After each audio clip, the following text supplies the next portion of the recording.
அவர் உங்களை அழைக்கிறார்.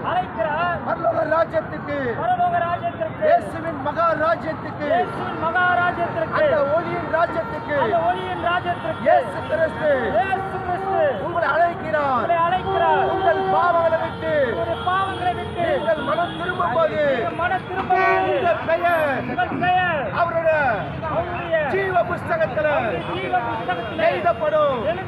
உங்கள் பெயர் உங்களுடைய நாமம் கொண்ட பெயர் கள்ள பிரகாசிக்க வைப்பார். நீங்கள் மனம் திரும்புங்கள். ஆண்டவராக இயேசு கிறிஸ்து கல்வாரி சிலுவைக்கு போவதற்கு முன்பாக மனிதனுக்காக பல சித்திரவதைகளை அனுபவித்தார். பல துன்பத்தின் பாதையிலே கடந்து போனார். அவரை நொறுக்கினார்கள், அவரை அடித்தார்கள், வாரினால் அடித்தார்கள், ஆணினால் குத்தினார்கள், சவுக்கினால் அடித்தார்கள், தலையில முள்முடி சூட்டினார்கள், முகத்தை காரி துப்பினார்கள், தலையில கொட்டினார்கள்.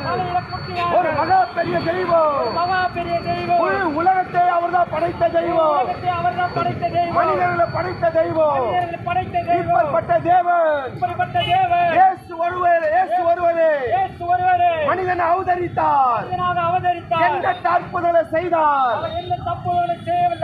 அவர் பேசுகிற ஒவ்வொரு வார்த்தையிலும் வல்லமை நிறைந்த வார்த்தைகள், உள்ள வார்த்தைகள், பேசின வார்த்தைகள், கிருபை உள்ள வார்த்தைகள், மனிதர்களை உயிரோடு எழுப்பின வார்த்தைகள், சமுத்திரத்து மேல நடந்த வார்த்தைகள்,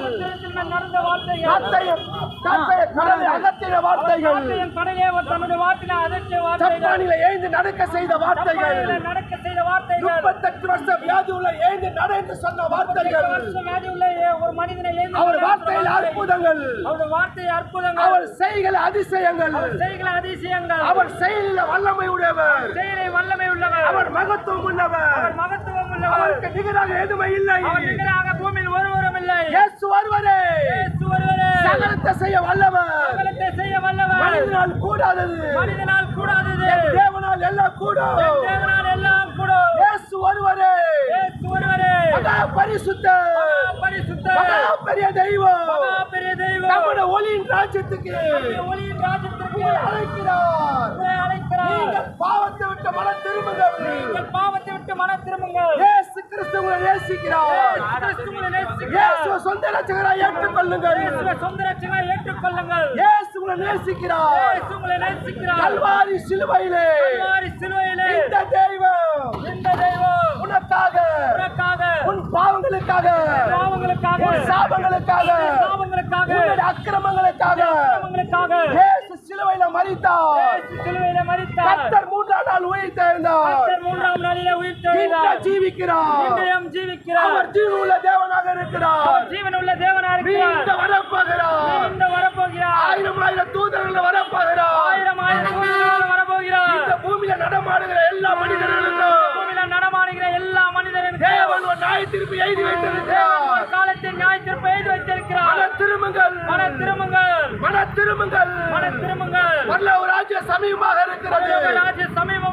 மன திரும்புங்கள். இயேசு உங்களை விடுவிக்கிறார். இயேசு கிறிஸ்து ரத்தம் சகல பாவங்களையும் நீக்கி சுத்திகரிக்க வேண்டும். வேதாகமம் சொல்லுகிறது. ஜெபிக்க போகிறோம். இயேசு உங்களை ஆசீர்வதிப்பார்.